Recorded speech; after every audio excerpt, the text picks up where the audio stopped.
Welcome to Canterbury School of Florida. I'm Claudine Ciatat, head of the Huff campus, and we have a special tribute for our veterans across America. We hope you enjoy our program, and thank you so much for your support.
Canterbury tradition that we dedicate books to our library in honor of Veterans Day every year. And we are very proud of all of our veterans, but I am particularly proud of this one because this is my husband, Mr. Bortel. And he's going to tell us just a little bit of his service because it's representative of so many of our family and friends who have served in the military. Good morning. I'm Daryl Bortel, and I joined the Army when I was 17. After training, was sent to Germany. Spent a tour in Germany in air defense artillery. I came back and was sent to Vietnam, and served in Vietnam for a year in the 1st Cavalry Division in the Central Highlands. After Vietnam, I was sent back to Germany to the 8th Infantry Division, and after that I was discharged. Kind of missed the military, so I joined the Air Force Reserve and served 21 years in the Air Force Reserve flying medical airback in C-130 airplanes. After that, I served. I went to Korea, Honduras, Desert Storm, Saudi Arabia, Iraq, and after that, I served as an airback operations officer until I retired. And so 27 years between the Army and Air Force, proud to have served.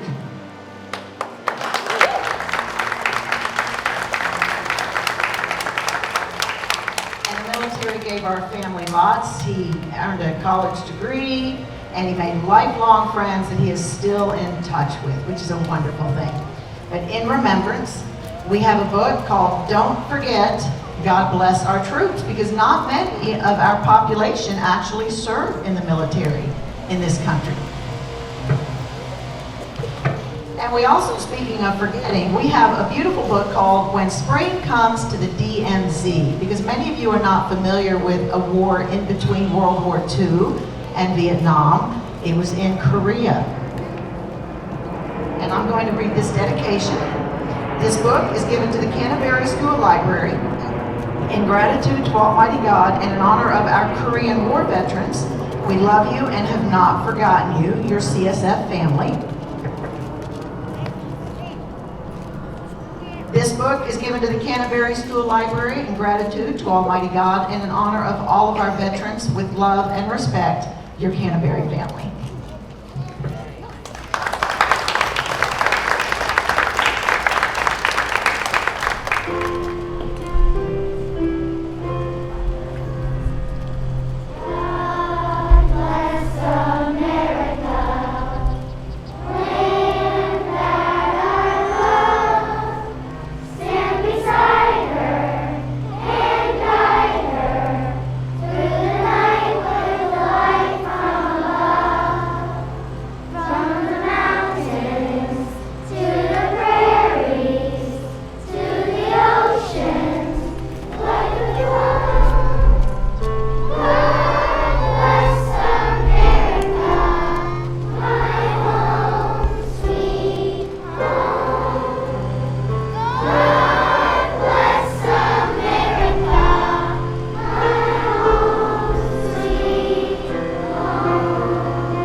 The flag of the United States of America symbolizes the pride of our nation. It is the responsibility of each and every one of us to keep that pride. The flag respects all the hard work and sacrifice our military men and women have made for all of us. Our flag is a promise for our future and a reminder for our past. We say the Pledge of Allegiance all our lives, but do we really think about what the words mean? We want to explain the Pledge of Allegiance to you. I pledge allegiance to the flag of the United States of America. When we pledge allegiance, we promise to be loyal to our country. And to the republic for which it stands. Our government is called a republic. In a republic, people vote in elections where leaders are chosen to run the government and make laws that affect every citizen. One nation under God, indivisible. That means the United States cannot be divided. With liberty and justice for all. All Americans should have the same freedoms and should be treated fairly. The correct way to wear a poppy. The leave should be at 11 o'clock. This represents the 11th hour. Of the 11th day. Of the 11th month. When World War I ended. Some people wear their poppies on the left side of their body, as this is close to the heart. Others say that men wear it on the left side like a boutonniere. Women wear it on the right side like a brooch. However, the best way to wear one is with pride.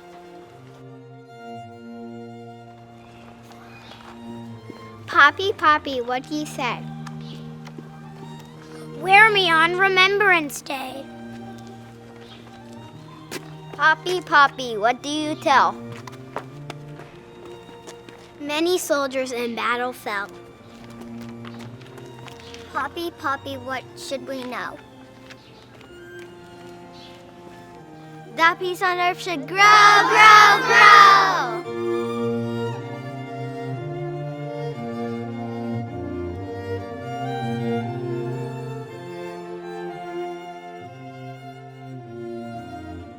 The service flag is a banner that family members of those serving the United States Armed Forces can display.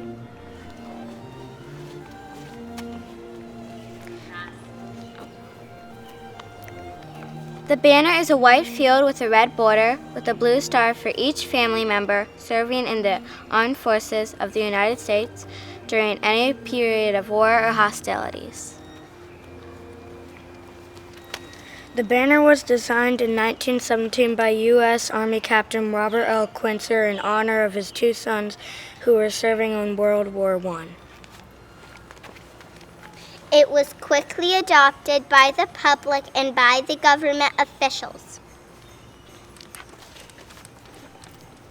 Today, the service banner is displayed from homes, places of business, churches, or schools to indicate the number of members of the family or organizations who are serving in the armed forces during any period of war or hostilities. Veterans Day used to be called Armistice Day. And I'd like to say how we got from that. Veterans Day became a holiday, which we have today, but it came from Armistice Day, which goes back over 100 years.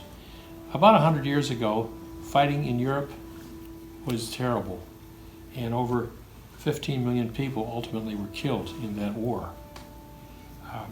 That war destroyed empires, it changed and transformed Europe's borders, it brought sinister advances in weaponry and in weapons themselves, in manufacturing, in submarine warfare, in tank warfare, gas warfare. And the societies were changed. Millions of women were brought into the workforce as they hadn't been before. Well, nobody knew how to stop that war. But finally the powers on either side, the Allies on one, which was the UK and France and the United States, which had joined the last part of it, they got together with Germany, who was about to be defeated, and sought to end it somehow. They couldn't figure out how to do that. So they finally agreed to just stop shooting. Stop killing, and then we'll just stop having arms against each other. We'll call that an armistice, and that's what they did. And that armistice stopped the war. The war itself didn't truly end until a year or so later in 1919, when they had the Treaty of Versailles, which some of you know about from your school history classes. So that became Armistice Day. We celebrated on the day when they stopped the fighting. They stopped the fighting on the 11th month, the 11th day, and the 11th hour. And I know as a boy in school, we used to always stop at that time for 2 minutes of quiet and remembrance on that. In fact, in the United Kingdom, Armistice Day is no longer called that, but it's now called Remembrance Day. In our country, it's called Veterans Day because we merged it. We have a day for veterans in November, and that honors those that have served and those who are serving.